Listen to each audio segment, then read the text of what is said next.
We started by 9 a.m. Pacific time, but sometimes it takes a little bit of time to get everything ready. So welcome. My name is Lanita. I'm the Scrappy Grandma. And every week I try to record the Torah portions, which Torah portions are the first 5 books of the Bible is the Torah, and it's broken up into 54 weekly readings. And this week we are on week 20, and it's called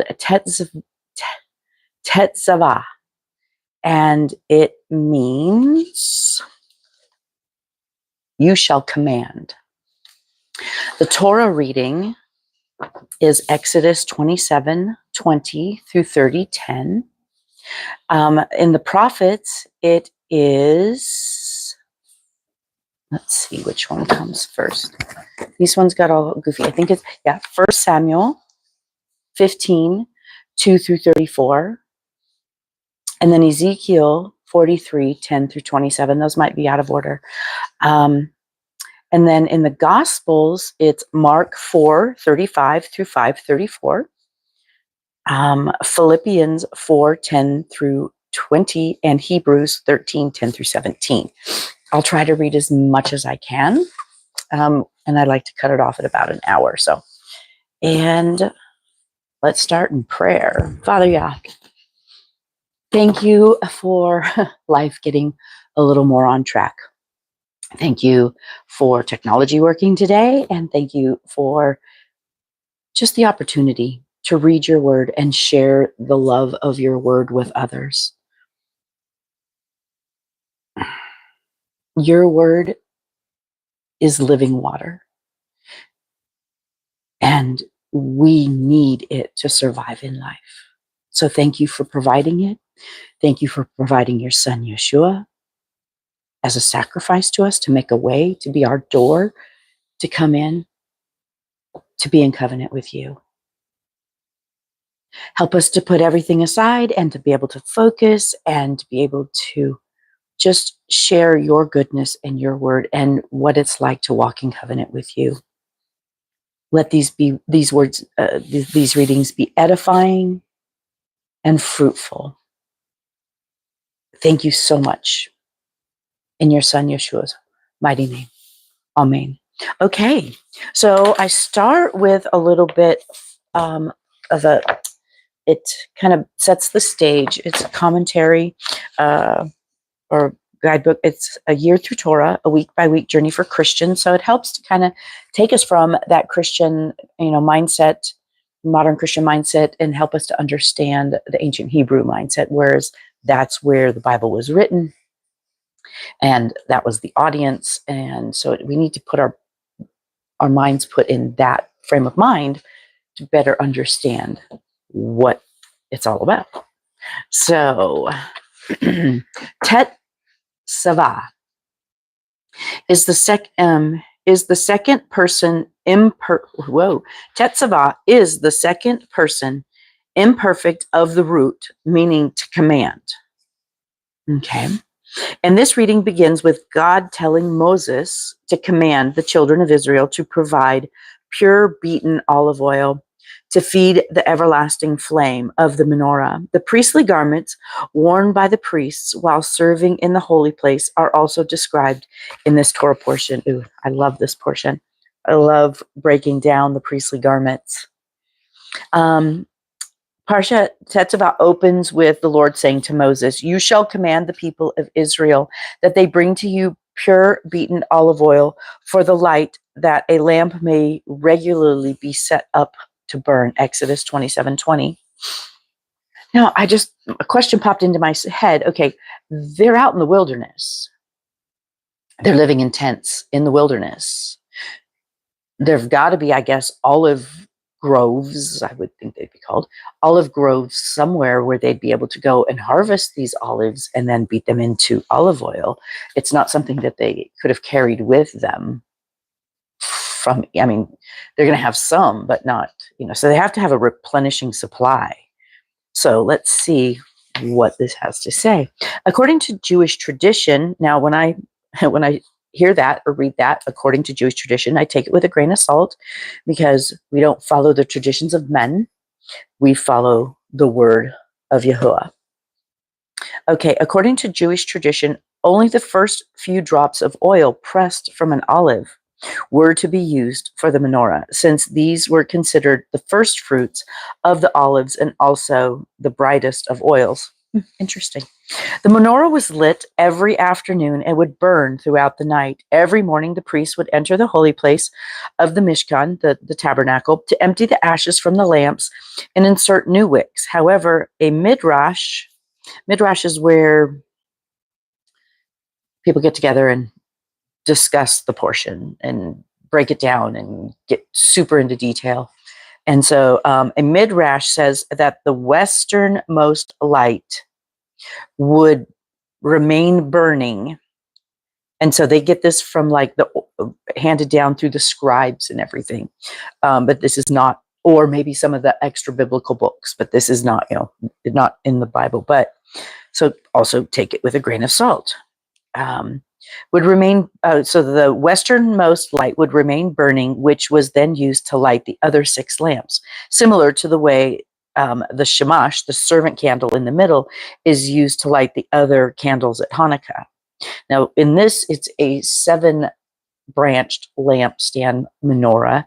Hanukkah uses a 9-branch menorah, and from what I have just learned, the 7-branch menorah, you won't find them, I guess, in Jewish homes, because they are they are only for temple use. So I have to look more into this. Kind of curious, because I really would like to get a menorah, but I need to dig more into the 7-branch and the 9-branch. The 9-branch represents, the 8 days that they had oil. I think in the Maccabees in the temple, it's the Feast of Dedication. I think they dedicated the temple, and it's the Festival of Lights. I don't know much about Hanukkah. This year I plan to study Hanukkah more and hopefully observe it. So anyway, so it would say that, so the shamash candle is the middle candle that lights all the Hanukkah candles.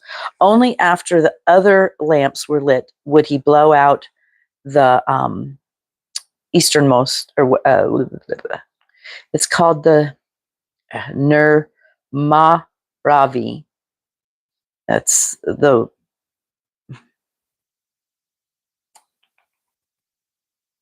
westernmost, whatever that candle that would stay lit.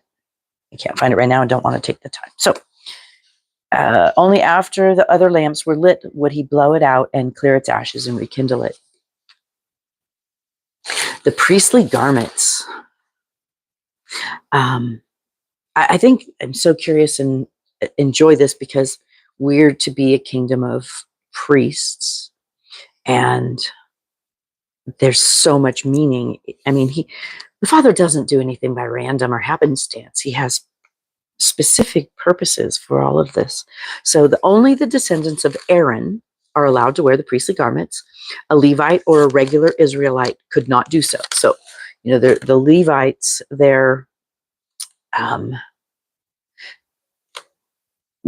not just Aaron, because Moses is a Levite. And so Aaron is from the tribe of Levi, but only his sons are to be priests.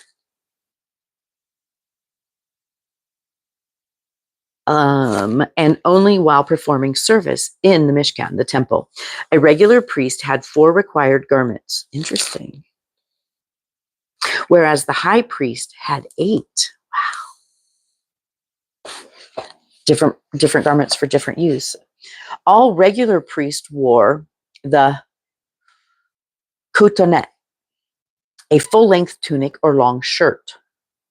2, mishnasayim, undergarments. Migbat, a band of white linen wound into a pointed turban. Interesting, a pointed turban. And avnat, a very long sash that wound above the waist. The avnat was over 60 feet in length. In addition to these, the Kohen Gadol is the high priest, wore the ephod. It's an apron-like garment made of blue, purple, and red dyed wool, linen, and gold thread. Now, interesting here, you'll see that this is the only time that linen and wool can be mixed together, because later we'll see that he says not to mix linen and wool together, but the high priest has linen and wool mixed together. Gold thread. The chosen mishpat, or the Choshen Mishpat, a breastplate with 12 precious stones inscribed with the names of the 12 tribes of Israel, worn over the ephod with a pouch that contained the Urim and the Thummim, 2 stones used to discern God's will. Meel Techlet, a robe of blue wool with golden bells and decorative pomegranates on its hem. The tzitzit, a golden, no, this isn't tzitzit, this is tzitz, a golden headband bearing the inscription of holy is, here it says holy is the Lord. I think it's holy is Yahweh, Yod He Vav He. Notice that neither the regular Kohanim priest or the Kohen Gadol, the high priest, wore shoes or slippers. In other words, they served in the Mishkan and later in the temple barefoot. According to Jewish tradition, okay, once again, take with a grain of salt, the bells were worn on the high priest's coat in order to scare off any holy angels that were serving in the Kodesh section of the Mishkan. Apparently, God did not want any of the angels there to be critical of the high priest as he performed his duties. Another tradition states that the bells were used so that the Israelites would remember to pray for the priests as he served on their behalf. I always thought it was because if he did something wrong, when they heard the bells, they knew that he was in there, and if the bells stopped, they knew something was, that he did something wrong and that he was killed, and they would pull him out by the rope. But that's not what it says here. So interesting. The chosen of the high priest, that was it looks like chosen, but it's Choshen of the high priest, that was worn over the ephod, contained 2 special gemstones called the Urim and the Thummim. Lights and perfections is the translation. Exodus 28:30 through Leviticus, and Leviticus 8:8. Numbers 27:21, Deuteronomy 33:8.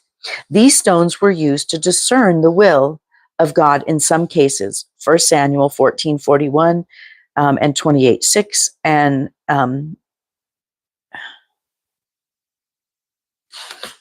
EZR. What is EZR? Ezra. Here we go. Ezra 2:63 and Nehemiah 7:65. Some have claimed that the Shekinah would cause the Urim and the Thummim to light up and shine upon the Avini Choshen, the 12 gemstones in the Choshen that represented the 12 tribes of Israel. Since each stone was inscribed with the name of the tribe of Israel, the letters illuminated on the Choshen would reveal an answer to the question posed by the high priest. Interesting. I have a hard challenge with this in reconciling it, because to me it's divining, and we're not supposed to be divining, but I guess it was how he communicated to the high priests, because I guess no man can see God and live, and he didn't speak to them directly, but he would do something with the Urim and the Thummim, something like that, and they would know his answer. The Choshen was arranged with 4 rows of 3 stones. This is the breastplate. Each stone was inscribed with 6 letters representing the name of the tribe of Israel, for a total of 72 letters. Interesting, 72. Row 1, Reuben, is a ruby. Simeon is a topaz, and Levi is garfinkel. Row 2 is Judah, a carbuncle, Issachar, sapphire, and Zebulun, pearl. Row 3, Dan is a jacinth, Naphtali is agate, and Gad is crystal. Row 4, Asher is emerald, Joseph is onyx, and Benjamin is Eshnel, an unknown stone. According to the Gemara, the shamar was a miraculous worm as small as a grain of barley. Wait a minute, did I jump? I had to what? Nope. Okay, it's the next page. As small as a grain of barley that was used to engrave the names of the tribes on the stones. Interesting.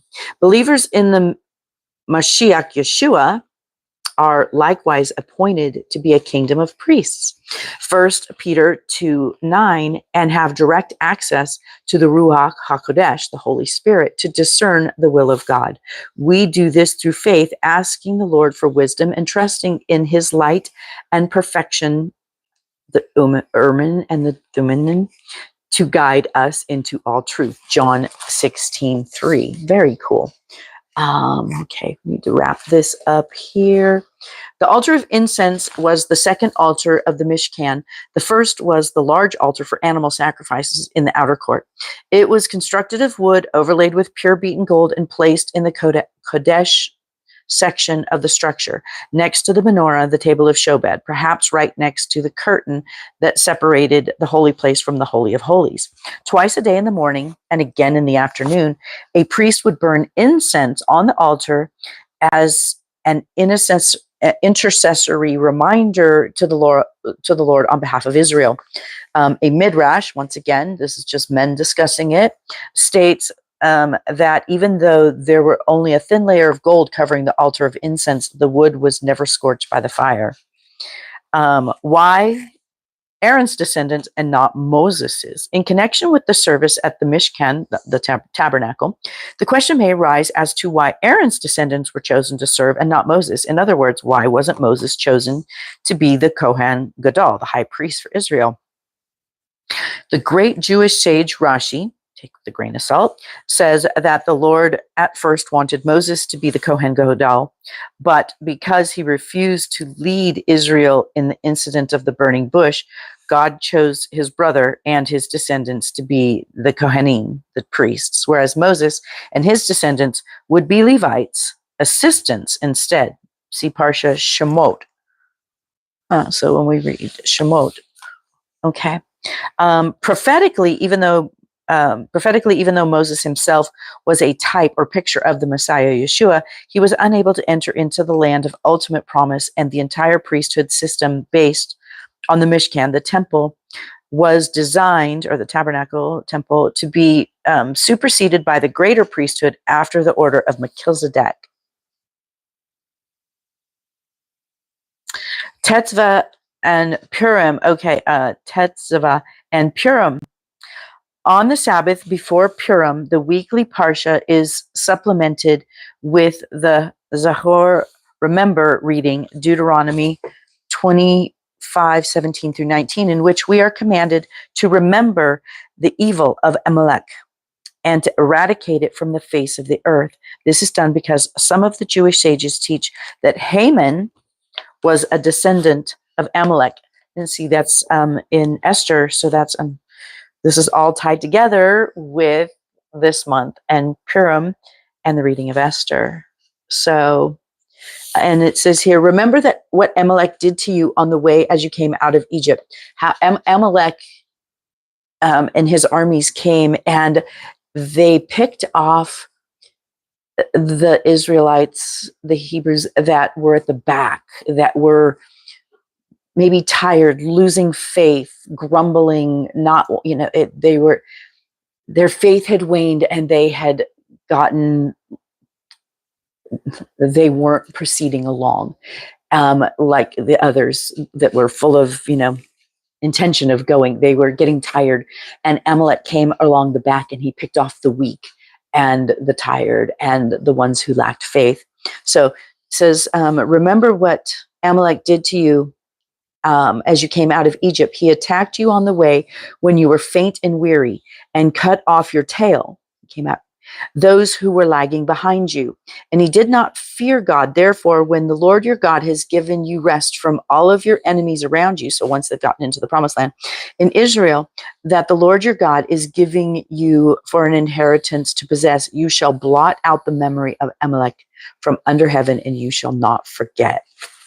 So, all right, let's get started in Genesis.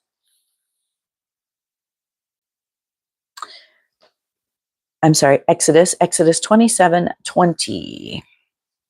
27:20. And you are to command the children of Israel to bring you clear oil of pressed olives for the light, to cause the lamp to burn continually in the tent of appointment, outside the veil which is before the witness. Aaron and his sons are to tend it from evening until morning before Yahweh, before Yahweh, a law forever to their generations from the children of Israel. And you, being near Aaron, your brother and his sons, bring near Aaron and your brother and his sons with you from among the children of Israel for serving as priests to me. Aaron, Nadab, and Abihu, Eleazar, and Ithamar, the sons of Aaron. And you shall make set-apart garments for Aaron, your brother, for esteem and for comeliness. And you speak to all the wise of heart, whom I have filled with a spirit of wisdom. And they shall make the garments of Aaron to set him apart for him to serve as priest to me. So it sounds like the Father is going to be downloading the pattern and design into these people to make these garments. And these are the garments which they make: a breastplate, a shoulder garment, a robe, an embroidered long shirt, a turban, and a girdle. And they shall make set-apart garments for Aaron, your brother, and his sons, for him to serve as priests to me. And they shall take the gold and the blue and the purple and the scarlet material and the fine linen, and shall make the shoulder garments of the gold and blue and purple and scarlet material and fine woven linen, the work of a skilled workman. It is to have 2 shoulder pieces joined at its 2 edges, and so it is joined together. And the embroidered band of the shoulder garment, which is on it, is of the same workmanship, made of gold, of blue and purple scarlet material, and fine woven linen. And you shall take 2 shoham stones. Remember, shoham stones are all the way back in, I think they were back mentioned in Eden, and engrave on them the names of the sons of Israel, 6 of their names on one stone, and the remaining 6 names on the other stone, according to their birth. With the work of an engraver in the stone, like the engravings of a signet, engrave the 2 stones with the names of the sons of Israel. Set them in settings of gold. And you shall put the 2 stones on the shoulder pieces of the shoulder garment as the stones of remembrance for the sons of Israel. And Aaron shall bear their names before Yahweh on his 2 shoulders for remembrance. I'm currently I'm trying to find. I want to pronounce his name as closely as possible, and so it's been a process. So Yahuwah was one. Yahweh. I'm trying to get closer to Yod He Vav He, YHW or VH. So Yahweh, Yahweh, Yahweh, Yahweh. One of those I feel most comfortable currently, but I'm still learning, and it's still probably wrong. So this is something, if you're wondering about his name and his true names, it's a good research. It's a good thing to research and seek him. That's what I'm doing. Anyway, and you shall make settings of gold and 2 chains of clean gold, like braided cords, and fasten the braided chains to the settings. And you shall make a breastplate of right ruling, a work of skilled workmen, like the work of the shoulder garments. Make it of gold and blue and purple and scarlet material and fine woven linen. It is square, doubled, a span its length, and a span its width. And you shall put settings of stone in it, 4 rows of stones. The first row is a ruby, a topaz, and an emerald. The second row is turquoise, a sapphire, and a diamond. And the third row is jacinth, an agate, and an amethyst. That's what this is saying here. The fourth row, and the fourth row is a beryl and a shoham and a jasper. These are set in gold settings. And the stones are according to the names of the son of Israel, 12 according to their names, like the engravings of a signet, each one with its own name for the 12 tribes. And you shall make braided chains of corded work for the breastplate at the end of clean gold. And you shall make 2 rings of gold for the breastplate, and shall put the 2 rings on the 2 ends of the breastplate. And you shall put the 2 cords of the gold in the 2 rings which are on the ends of the breastplate. So it sounds to me like it's kind of tied by rings. And the other 2 ends of the 2 cords you fasten to the 2 settings and put them on the shoulder pieces. So it sounds like it's fastened below and fastened above, but I could be wrong. My brain has a hard time picturing these things, and I have to go look at pictures. So, sorry. And you shall make 2 rings of gold and put them on the 2 shoulder pieces underneath the shoulder garment, on the front of it, close to the seam, above the embroidered band of the shoulder garment. And they bind the breastplate by means of its rings to the rings of the shoulder garment, using a blue cord. So it sounds like, ring, tie it together with a blue cord, so that it is above the embroidered band of the shoulder garment, so that the breastplate does not come loose from the shoulder garment. And Aaron shall bear the names of the sons of Israel on the breastplate of right ruling over his heart when he goes into the set apart place for the remembrance before Yahweh continually. And into the breastplate of right ruling you shall put Urim and Tumim. And they shall be on the heart of Aaron when he goes before Yahweh. And Aaron shall bear the right ruling of the children of Israel on his heart before Yahweh continually. And you shall make the robe of the shoulder garment all of blue, and the opening for his head, sorry, covered the mic instead of my mouth. Well, anyway, that had to have been lovely. I apologize. It's spring. Spring has sprung, and it's getting all of us right now. Coughs and bleh. Anyway. And into the blade of the right ruling you shall put the Urim and the Tumim, and they shall be on the heart of Aaron when he goes into before Yahuwah. And Aaron shall bear the right ruling of the children of Israel on his heart before Yahweh continually. And you shall make the robe of the shoulder garment olive blue, and the opening for his head shall be in the middle of it, a woven binding all around its opening, like the opening in a scaled armor, so that it does not tear. Because the priest cannot tear their garments, which is a practice that they do when they're grieving, I think. But as you'll see, the high priest and the priests have higher standards. They're not allowed to grieve like the other people. And that'll be coming up here in another couple portions. And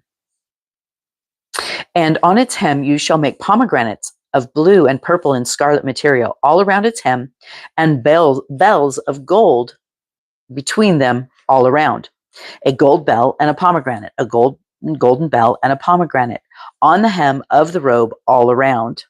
And it shall be upon Aaron to attend in, and its sound shall be heard when he goes into the set apart place before Yahweh, and when he comes out, so that he does not die. See, that's what I got, is that it lets him know if something happens. So, and you shall make a plate of clean gold and engrave on it, like the engraving of the signet, set apartness to Yahweh. That's it's engraved in gold across his. So always to be in forefront of his mind, set apartness to Yahweh. He's set apart to the Most High. And you shall put on put it on a blue cord, and it shall be on the turban. It is to be on the front of the turban, and it shall be on the forehead of Aaron, and Aaron shall bear the guilt of the set apart gifts which the children of Israel set apart in all their set apart gifts. And it shall be, and a lot of your Bibles will probably say holy, but holy means set apart for some an important purpose, set apart from evil practices, set apart from the world.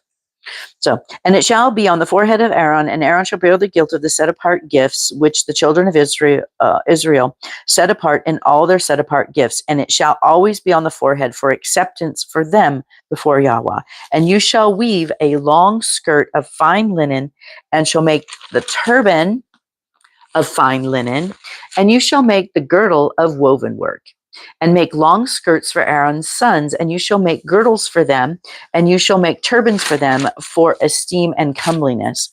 And you shall put them on Aaron your brother and his sons with him, and shall anoint them, and shall ordain them, and shall set them apart, and they shall serve as priests to me. And make linen trousers for them to cover their nakedness, reaching from the waist to the thighs.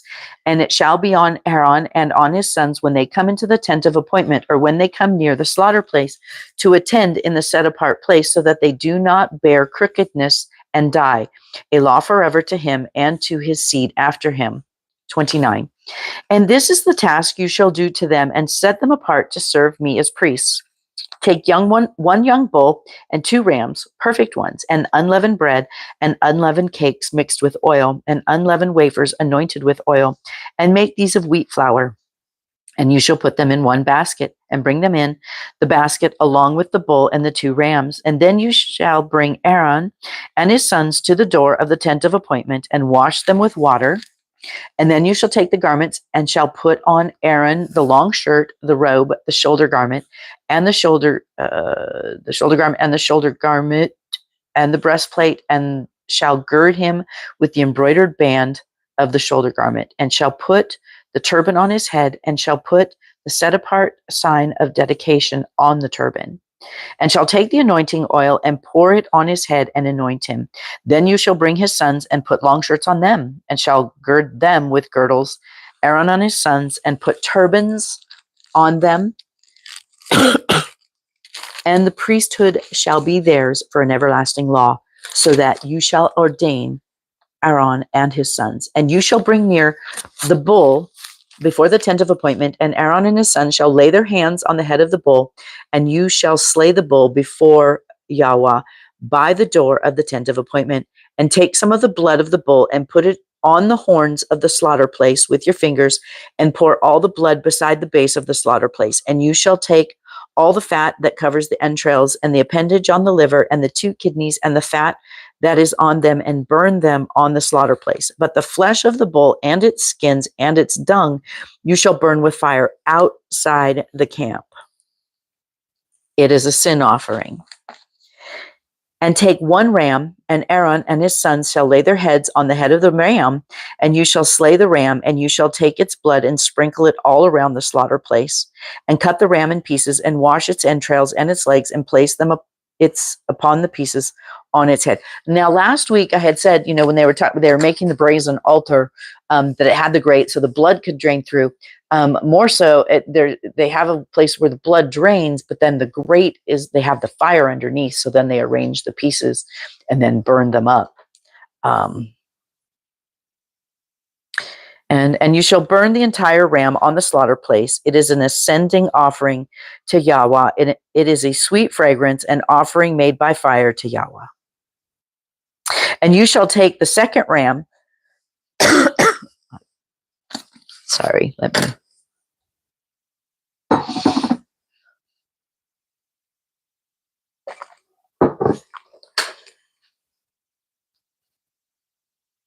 You shall take the second ram, and Aaron and his sons shall lay their hands on the head of the ram, and you shall slay the ram, and take some of its blood, and put it on the tip of the right ear of Aaron, and on the tip of the right ear of his sons, and on the thumb of their right hand, and on their big toe. And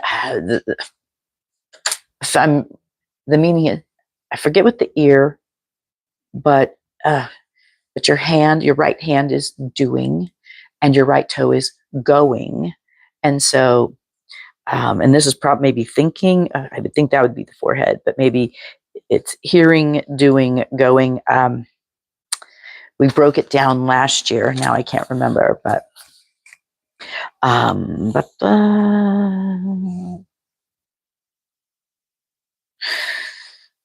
thumb and on the big toe of the right foot, and sprinkle the blood all on the slaughter place. And you shall take some of the blood that is on the slaughter place and some of the anointing oil and sprinkle it on Aaron and on his garments and his sons and on the garments of his sons with him. I'm thinking of these beautiful garments and their white linen and all of this, and now they have blood splattered all over them. Interesting.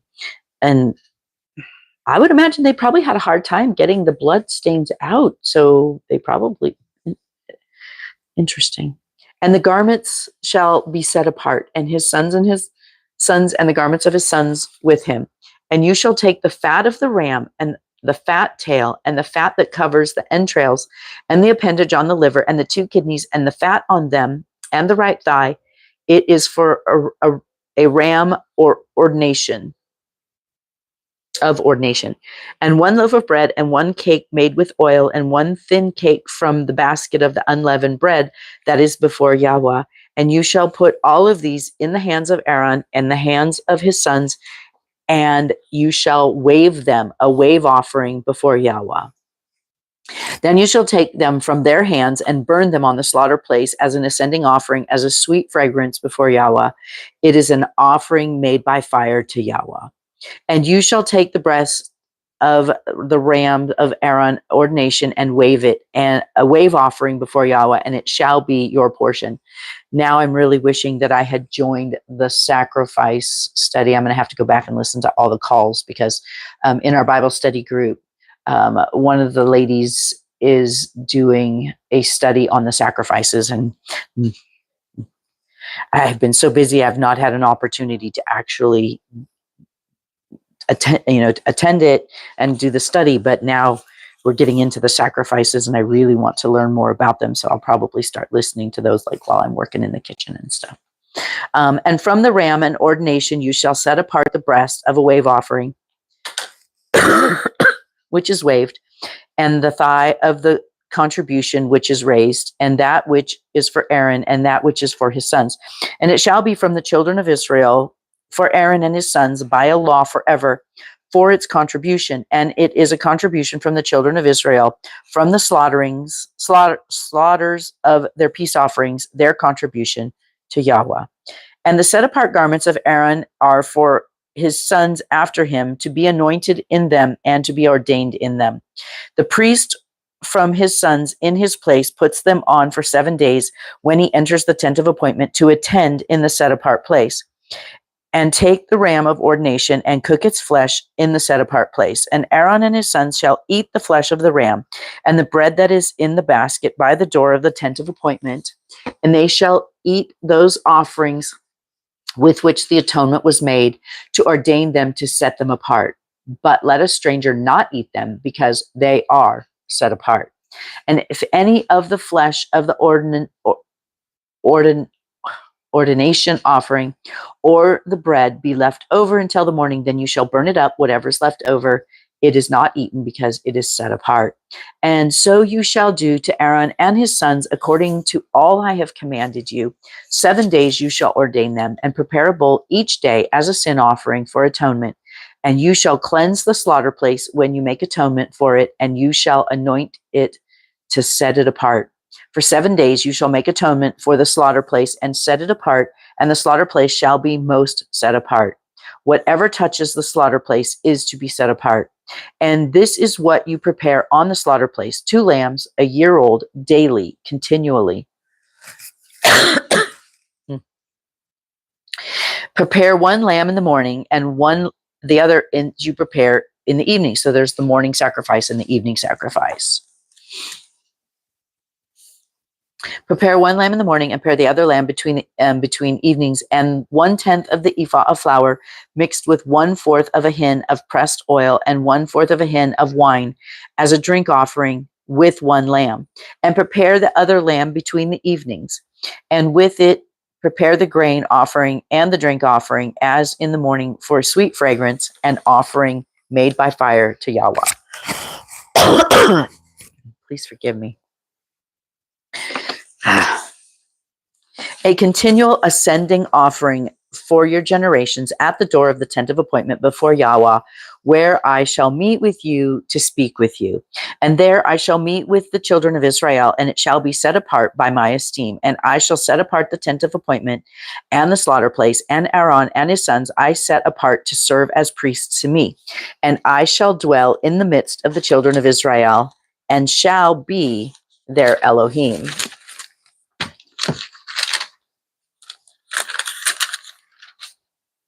And they shall know that I am Yahweh, their Elohim, who brought them out of the land of Mitzrayim to dwell in their midst. I am Yahweh, their Elohim. 30. And you shall make a slaughter place to burn incense. Make it of acacia wood, a cubit long and a cubit wide, and it is square and 2 cubits high, its horns of the same. And you shall overlay its top and its sides all around, and its horns with clean gold, and you shall make for it a molding of gold all around. And make 2 gold rings for it under the molding on both of its sides. Make them on its 2 sides, and they shall be holders for the poles to lift it. And you shall make the poles of acacia wood and overlay them with gold. And you shall put it before the veil that is before the ark of witness, before the lid of atonement that is over the witness, where I am to meet with you. And Aaron shall burn on it sweet incense morning by morning. And he tends the lamps, and he shall burn incense on it. And when Aaron lights the lamps between the evenings, he shall burn incense on it, a continual incense before Yahweh throughout your generations. Do not offer strange incense on it, or an ascending offering, or a grain offering, and do not pour a drink offering over it. And Aaron shall make atonement upon its horns once a year with the blood of sin offering of atonement. Once a year he makes atonement upon it throughout your generations on the Day of Atonement. And it is a most set apart to Yahweh. So that is the Torah portion. Now let's go to the Brit Hadashah, which is the, the Haftorah, which is the prophets. And we have Samuel 15, 2 through 34. Thus said Yahweh of hosts, I shall punish Amalek for what he did to Israel, how he set himself against him on the way when he came up from Mitzrayim. Now go, and you shall strike Amalek, and put under the ban all that he has, and you shall not spare them. That means kill them all. Put under the ban, kill them all. And put to death from man to woman, from infant to nursing child, to ox to sheep, from camel to donkey. Then Shaul summoned the people and mustered them in Telaim, 200,000 foot soldiers and 10,000 men of Yehudah.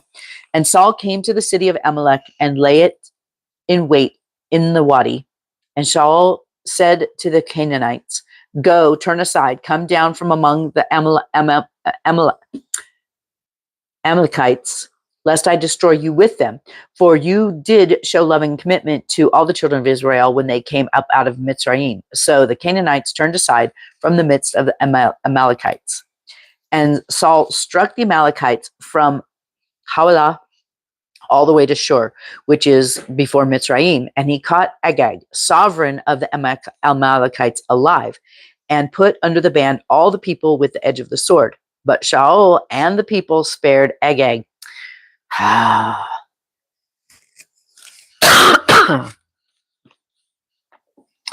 the best of the sheep and the cattle and the fatlings and the lambs and all that was good, and would not put them under the ban, but all goods despised and worthless that they had put under the ban. And this was the downfall of Saul. And the word of Yahweh came to Samuel, saying, Samuel, he's a prophet that told Saul, King Saul, kill them all. I am grieved that I have set up Saul, as sovereign, as king, and he has turned back from following me and has not performed my words. And it displeased Samuel, and he cried to Yahweh all night. We just started It just came out. It's called House of David on Amazon Prime.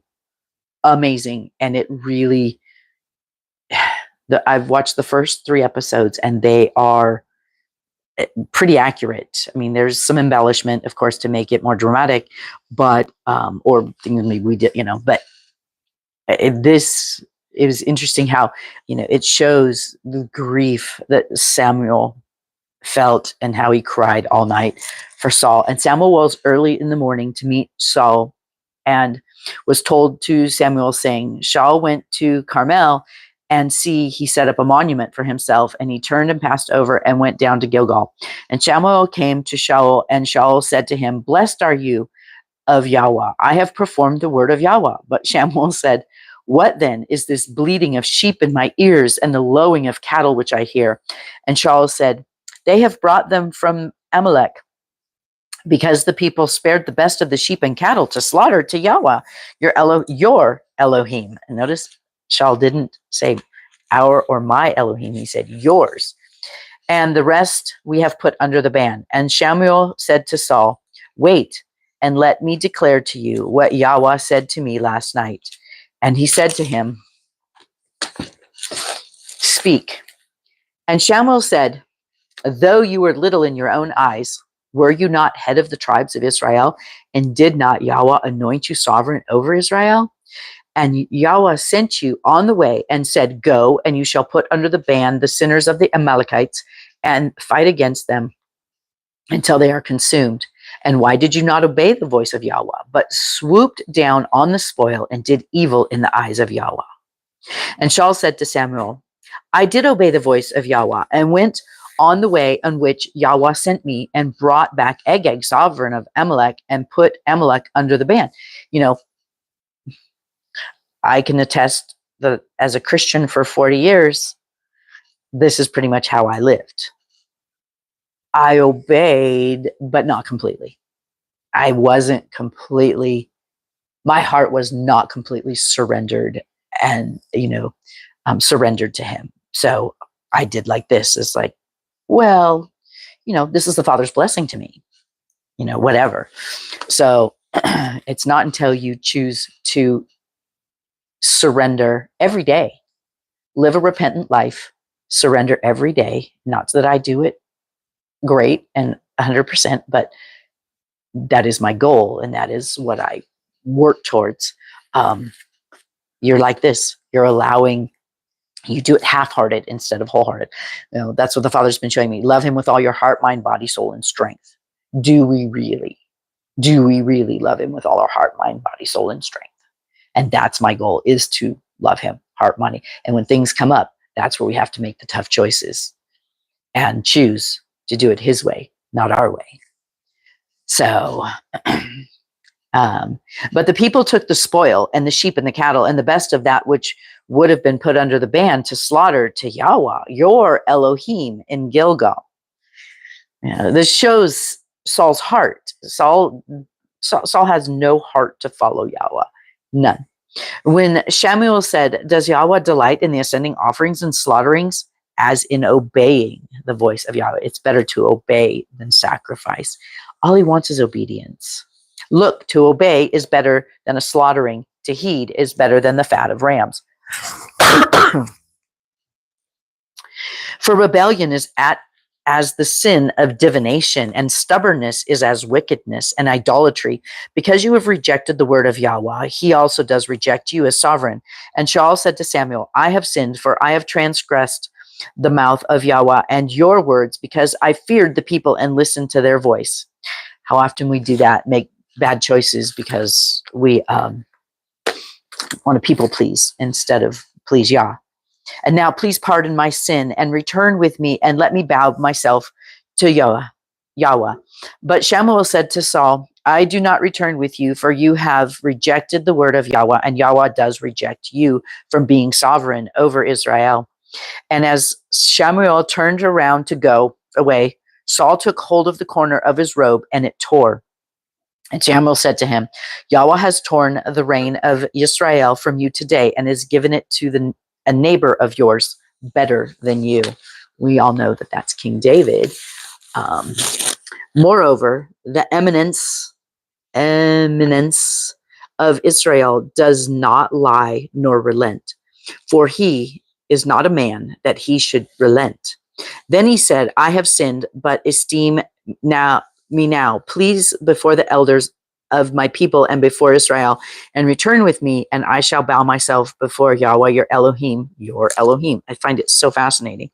And Samuel turned back after Shaul, and Shaul bowed himself to Yahweh. And Samuel said, bring Agag, sovereign of the Amalekites, here to me. So Agag came to him delightedly, and Agag said, truly the bitterness of death has turned aside.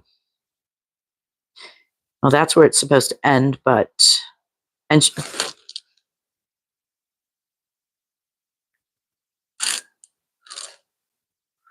34. Oh, nope. Okay, and Samuel said, as your sword bereaved women, let your mother be bereaved among women too. Samuel then hewed Agag to pieces before Yahweh in Gilgal. Not messing around. And Samuel went to Ramah, while Shaul went up to his house in Gabah of Shaul. So that's the Haftorah reading. And we have a little bit of, there's another one. So Ezekiel 43:10 through 27. Ezekiel 43:10 through 27. Here we go. Son of man, explain the house to the house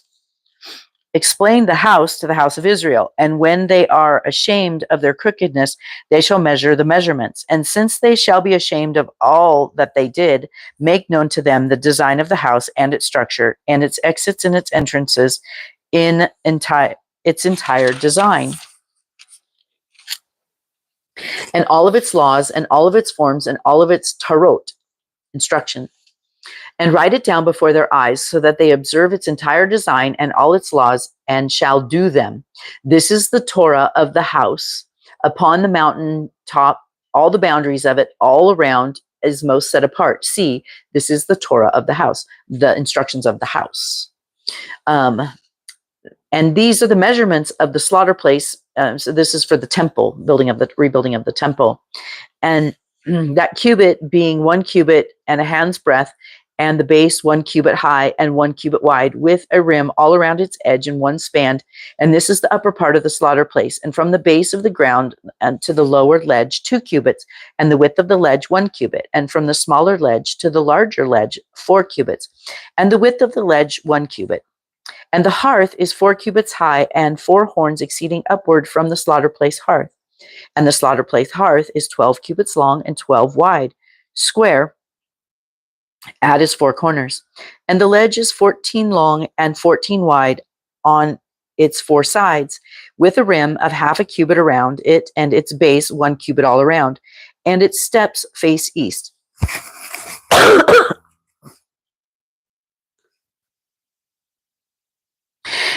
And he said to me, Son of man, thus said the Master Yahweh, these are the laws for the slaughter place on the day when it is made, for offering ascending offerings on it, and for sprinkling blood on it. And you shall give a young bull for a sin offering to the priests, the Levites, who are of the seed of Zadok, who approach unto me, declares the Master Yahweh. And you shall take some of its blood and put it on the 4 horns of the slaughter place, and on the 4 corners of the ledge, and on the rim around it, and shall cleanse it and make atonement for it. And you shall take the bull of the sin offering, and shall burn it in the appointed place of the house outside the set apart place. And on the 2nd day you bring a male goat, a perfect one, for a sin offering, and they shall cleanse the slaughter place, as they cleansed it with the bull. When you have ended cleansing it, bring a young bull, a perfect one, a ram from the flock, a perfect one, and you shall bring them before Yahweh, and the priest shall throw salt on them, and offer them up as a sending offering to Yahweh. Prepare a goat for a sin offering daily for 7 days, and prepare a young bull and a ram from the flock, perfect ones. For 7 days they shall make atonement for the slaughter place and cleanse it and ordain it. And when these days are completed, it shall be on the 8th day and thereafter that the priests make your ascending offering and your peace offerings on the slaughter place, and I shall accept you, declares the Master Yahweh. And do we have time, Mark, for... Yeah, we'll go there. Mark 4:35 through 5:34. Here we are. And on the same day, when the evening has come, he said to them, let us pass over to the other side. And having left the crowd, they took him along in a boat. And he said, and as he was, and other little boats were also with him. And there came a great windstorm, and the waves beat into the boat so that it was already being filled. And he was in the stern, asleep on the cushion. And they woke him up and said, Teacher, is it no concern to you that we perish? And having been awakened, he rebuked the wind and said to the sea, Peace, be still. And the wind ceased, and there was a great calm. And he said to them, Why are you so afraid? Have you not yet belief? And they feared exceedingly and asked each other, Who then is this, that even the wind and the sea obey him? 5. And they came to the other side of the sea, to the country of the Gadarenes. And when they came out of the boat, immediately there met him out of the tombs a man with an unclean spirit, who was dwelling among the tombs. And no one was able to bind him, not even with chains, because he had often been bound with shackles and chains, but the chains had been pulled apart by him, and the shackles broken to pieces, and no one was able to tame him. And continually, night and day, he was in the mountains and in the tombs, crying out and cutting himself with stones. And seeing Yahusha from a distance, or Yeshua, Jesus, he ran and bowed down to him, and having called out with a loud voice, said, What have I to do with you, Yeshua, Son of the Most High? Swear to Elohim not to torture me. And he had said to him, Come out of the man, unclean spirit. And he was asking him, What is your name? And he answered, saying, My name is Legion, because we are many. And he begged him very much that he would not send him out of the country. Now a great herd of pigs was there, feeding near the mountains, and all the demons begged him, saying, Send us into the pigs so that we enter into them. And he gave them permission. And the unclean spirits came out and entered into the pigs, and there were 2,000, and the herd rushed down the steep place into the sea and drowned in the sea. And those, where are we at? Mark 5:34. Oh, yep, I have it marked. Okay. And those who led the pigs fled and reported it to the city and in the country, and all went to see what had taken place. And so they came to Yeshua and saw the demon-possessed one, he who had the legion, sitting and dressed and in the right mind, and they were afraid. And those who saw it related to them what had been done to the demon-possessed one and about the pigs, and they began to plead with him to leave their borders. And as he was entering into the boat, he who had been demon-possessed begged him that he might be with him. And Yeshua did not allow him, but said to him, Go home to your friends and report to them what the master has done for you and how he had compassion on you. And he left and began to proclaim it in Decapolis, all that Yeshua had done for him, and all marveled. And when Yeshua had passed over again by boat to the other side, a large crowd assembled to him, and he was by the sea. And see, one of the rulers of the congregation came, Yair by name, Yair. And when he saw him, he fell to his feet and begged him strongly, saying, My little daughter lies at the point of death. Come, lay your hands on her to heal her, and she shall live. And he went with him, and a large crowd was following him, and they were thronging him. And a certain woman had a flow of blood for 12 years, and had suffered much from many physicians, and spent all that she had, and was no better, but rather became worse. Having heard about Yeshua, she came behind him in the crowd and touched his garment. And she said, If only I touch his garment, I shall be made well. And immediately the fountain of her blood was dried up, and she felt in her body that she was healed of the affliction. And immediately Yeshua, knowing himself that power had gone out of him, turned around in the crowd and said, "Who touched my garment?" And his taught one said to him, the crowd is thronging you, and you who has touched me?" And he was looking around to see her who did this. And the woman, fearing and trembling, knowing what was done to her, came and fell down before him and spoke to him all the truth.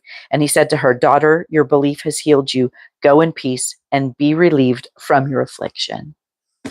All right, we're going to go ahead and stop there. I would encourage you to continue and read the last two, Hebrews 13, 10 through 17, and Philippians 4, 10 through 20, in your own time. And Father Yah, thank you so much for the technology working so that I can get this out. Thank you for the people that you send it to listen to it, Father. Let it be a blessing. Let it encourage people to fall in love with your Torah, your instructions, your word, your nature, your character, the living water, the living bread, Yeshua. The Torah, the word made flesh, is Yeshua HaMashiach, our Messiah. They're one and the same. And the Torah just speaks of you, your character, and points to your Son, who is the door, the gate that opens to commune and to be in covenant with you. Thank you so much. Bless everyone who hears this. Be blessed and glorified in all that we do. In Yeshua's mighty name. Amen. Have a wonderful week. I'm going to take care of some things, and I'm going to sit down and read the book of Esther and record it. So for Purim that's coming up, it's not one of the 7 feasts that are in the Bible. It is a feast that's dedicated to the miracles that happened in Esther, where she was actually, due to fasting and prayer, able to approach the king unannounced, which is not done. He would kill people for that. She took her life. She didn't consider her life. She considered the welfare of her people over her life. She became that servant. And so that's, from what I understand, that is the Feast of Purim. I'll be learning more about it. Maybe I'll share. Yeah, let me know if you'd like me to share what I learn about the Feast of Purim that's coming up. I'll have to see what date. I think it might be the 12th of this month, but I'm not sure. I'll find out for sure. Be blessed. Bye.